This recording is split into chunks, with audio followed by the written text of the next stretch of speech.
Greetings. The modern workplace is in constant flux with evolving expectations and new trends emerging all the time. One such trend that has gained significant attention is coffee badging. This practice involves employees briefly entering the office, often long enough to grab a coffee, and then leaving to work from elsewhere. While seemingly trivial, coffee badging reflects deeper issues within workplace culture and highlights the ongoing struggle between employer expectations and employee desires in the post pandemic world. So let us examine as to what exactly is coffee badging. Coffee badging is a form of presenteeism where employees make an appearance at the office without the intention of staying for a full workday.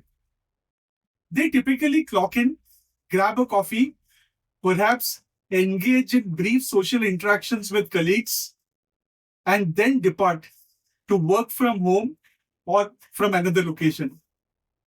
This behavior is often driven by company policies that requires a certain level of in-office presence, even when employees feel that they can be more productive working remotely. What are the driving forces behind coffee badging? Several factors contribute to the rise of coffee badging. The first being the return to office mandates. Many companies, after embracing remote work during the pandemic, are now implementing or have implemented return to office policies.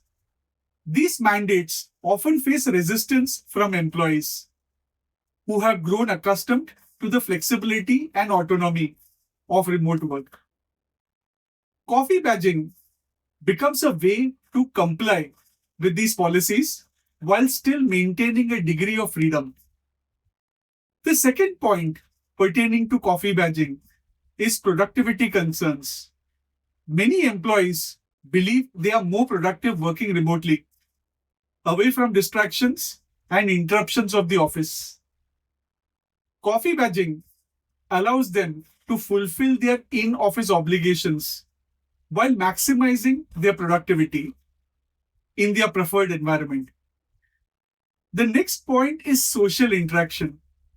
The office provides opportunities for social interaction and collaboration that can be lacking in remote work settings.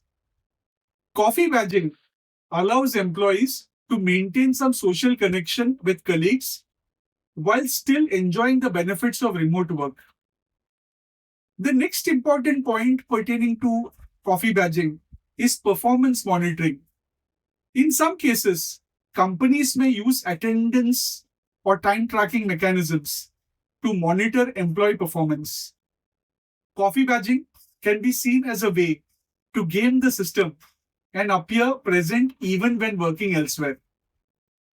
What is the impact of coffee badging? Coffee badging has several implications for both employees as well as employers. For employers, what is it? The first is flexibility and autonomy. Coffee badging allows employees to maintain some control over their work schedule as well as the location. The second point is increased productivity. Working in their preferred environment can lead to increased productivity as well as job satisfaction. The third point for employees is reduced stress. Avoiding the daily commute and office distractions can reduce stress levels. The next is potential for disciplinary action. If caught, coffee badging could lead to disciplinary action as it can be seen as a violation of company policy. What are the implications for employers? Let's examine that. The first is reduced office occupancy. Coffee badging contributes to lower office occupancy rates, which can impact real estate costs and resource allocation. The second point is erosion of trust. Coffee badging can create a sense of distrust between employers and employees, as it suggests a lack of commitment to the workplace. The next point is missed opportunities for collaboration. Reduced in-person interaction can hinder spontaneous collaboration and team building. The next point or the next implication is difficulty in assessing performance. Coffee badging can make it difficult to accurately assess employee performance and engagement. How do you address the root causes? Rather than simply cracking down on coffee badging, employers should address the underlying reasons behind this behavior. This includes the below strategies or points. The first is rethinking return to office policies. Companies should carefully consider the necessity of rigid return to office mandates and explore more flexible work arrangement to employee needs and preferences. The second point is focusing on outcomes, not presence. Shifting the focus from physical presence to measurable outcomes and productivity can create a more trusting and results-oriented work environment. Promoting a culture of trust and flexibility is the next point. Cultivating a culture that values employee autonomy and trusts them to manage their time can effectively reduce the need for presenteeism. Next point is invest in collaborative spaces. Creating engaging and collaborative office spaces can encourage employees to spend more time in the office and foster a sense of community. Let us examine the future of work and coffee badging. Coffee badging is a symptom of the ongoing evolution of the workplace. As technology continues to advance and employee expectations change, companies need to adapt and embrace new ways of working.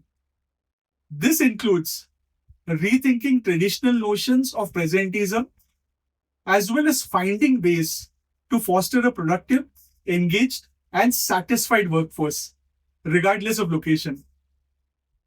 Understanding coffee badging in different contexts.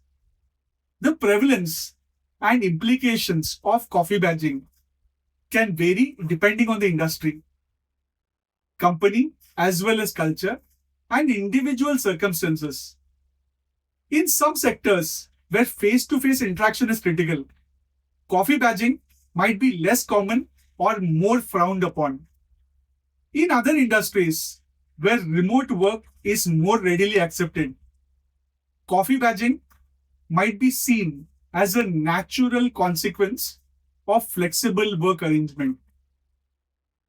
It's very necessary as well as crucial to consider the specific context when analyzing the impact of coffee badging.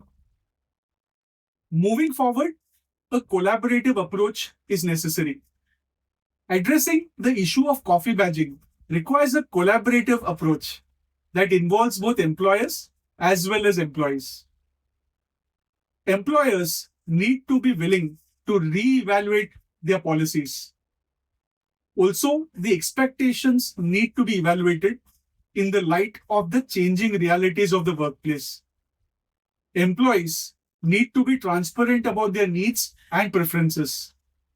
They also need to engage in constructive dialogue with their employers. By working together, employers and employees can create a workplace culture that values both flexibility and accountability, fostering a more productive and satisfying work experience for everyone. In conclusion, coffee badging is a multifaceted phenomenon. It reflects the ongoing transformation at the workplace. It's also a reminder that companies need to adapt to the changing needs and expectations of their employees. They also need to embrace new ways of working that prioritize flexibility, trust, and outcomes over presenteeism. By addressing the root causes of coffee badging and fostering a culture of open communication and collaboration, employers and employees can navigate the evolving landscape of work as well as create a more productive and fulfilling work experience for everyone. Thank you for your time.